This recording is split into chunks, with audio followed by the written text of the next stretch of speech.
জাতীয় বিশ্ববিদ্যালয়ের 2023-24 শিক্ষাবর্ষের অনার্স কোর্সে ভর্তির সর্বশেষ কার্যক্রম দ্বিতীয় রিলিজ স্লিপের আবেদন কবে থেকে শুরু হবে। এই দ্বিতীয় রিলিজ স্লিপে আবেদন করার জন্য তোমরা অনেকেই অধীর আগ্রহে বসে আছো। আসলে বিশ্ববিদ্যালয় কর্তৃপক্ষ থেকে কি কোনো আপডেট দেওয়া হয়েছে কবে আবেদন শুরু হতে পারে? কোনো আপডেটই দেওয়া হয় নাই। তবে তাদের যে ওয়েবসাইট রয়েছে অ্যাডমিশন রিলেটেড, এই ওয়েবসাইটে অনার্স ট্যাবের মধ্যে আমরা কোনো নোটিশ কিন্তু দেখতে পাচ্ছি না। এর মানে হচ্ছে এই নোটিশগুলো আজকে সরিয়ে নেওয়া হয়েছে। খুব তাড়াতাড়ি এখানে নতুন নোটিশ প্রকাশ করবে এবং সেই নোটিশটি হবে দ্বিতীয় রিলিজ স্লিপের আবেদন সংক্রান্ত। এখন প্রশ্ন হতে পারে দ্বিতীয় রিলিজ স্লিপের আবেদন সংক্রান্ত নোটিশটি কবে আসতে পারে।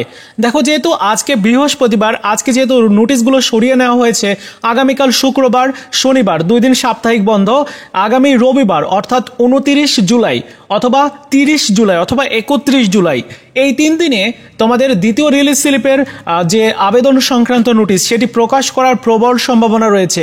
এবং যদি এই 3 দিনের মধ্যে প্রকাশ করে দেয় সেক্ষেত্রে আগামী 1 আগস্ট বা তার থেকে আগে থেকেও আবেদন শুরু হতে পারে। তবে আমার যতটুকু মনে হচ্ছে যে আগস্টের প্রথম সপ্তাহে গিয়েই তোমাদের দ্বিতীয় রিলিজ স্লিপের আবেদনটি শুরু হয়ে যাবে, যেহেতু এখান থেকে নোটিশগুলো সরিয়ে নেওয়া হয়েছে, অর্থাৎ এখানে নতুন একটা নোটিশ আসবে এবং আমি যখনই পাবো নোটিশটি তোমাদের সাথে অবশ্যই শেয়ার করে দিব।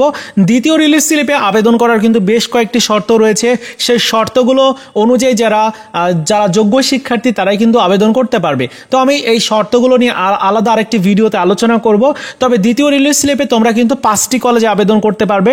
হ্যাঁ, আরও একটা সুখবর তোমাদেরকে দিচ্ছি, সেটি হচ্ছে দ্বিতীয় রিলিজ স্লিপ নিয়ে আনঅফিসিয়াল একটা তথ্য পেয়েছি যে এখনো অনেক আসন ফাঁকা থেকে গেছে এবং এই আসনের জন্যই কিন্তু দ্বিতীয় পর্যায়ে আবেদন করার একটা সুযোগ দেওয়া হয়েছিল শিক্ষার্থীদের। অনেকেই তোমরা আবেদন করেছো। এখন এই যে দ্বিতীয় রিলিজ স্লিপে নতুন করে আবেদন করতে হবে, জেনে বুঝে আবেদন করবে এবং যেভাবে আবেদন করলে চান্স পাওয়া যায় সেই বিষয়গুলো জেনে তারপর সেই যে কৌশলগুলো সেগুলো ফলো করবে, তাহলে দেখবে যে তুমি দ্বিতীয় রিলিজ স্লিপে সুযোগ পেয়ে যাচ্ছ। যেহেতু এটাই সর্বশেষ কার্যক্রম, তাই অবশ্যই তোমাকে ভাবনা চিন্তা করে ডিসিশন নিতে হবে কোন কলেজে আবেদন করা উচিত, কোন কলেজে আবেদন করা উচিত না। তোমার যে জিপিএ রয়েছে সেই জিপিএ নিয়ে তোমার কোন কলেজগুলো বাছাই করে চয়েস দিতে হবে সেগুলো তোমার আগে বুঝতে হবে। তো এগুলো নিয়ে অবশ্যই ভিডিও থাকবে। আর তোমাদের যে শর্ত, দ্বিতীয় রিলিজ স্লিপের শর্ত রয়েছে সেটা নিয়েও কিন্তু ভিডিও দিব আমি। সো তোমরা এই চ্যানেলটিকে সাবস্ক্রাইব করে রাখো, আমি যখনই নোটিশটি হাতে পাবো তোমাদেরকে জানিয়ে দিব। আর যেহেতু এই সংক্রান্ত কোনো আপডেট জাতীয় বিশ্ববিদ্যালয় থেকে পাওয়া যাচ্ছে না, আসলে তাদের সাথে কন্ট্যাক্টই করা যাচ্ছে না, তাদেরকে ফোন করলে ফোন ধরে না, এরকম আর কি। তো যাই হোক, তোমরা খুব তাড়াতাড়ি নোটিশ পেতে যাচ্ছ এবং দ্বিতীয় রিলিজ স্লিপের আবেদনটি আগস্টে শুরু হওয়ার সম্ভাবনা রয়েছে। তো ভিডিওটি এই পর্যন্তই ছিল। ভালো লাগলে লাইকস, কমেন্টস এবং অবশ্যই শেয়ার করে দিবে। ধন্যবাদ।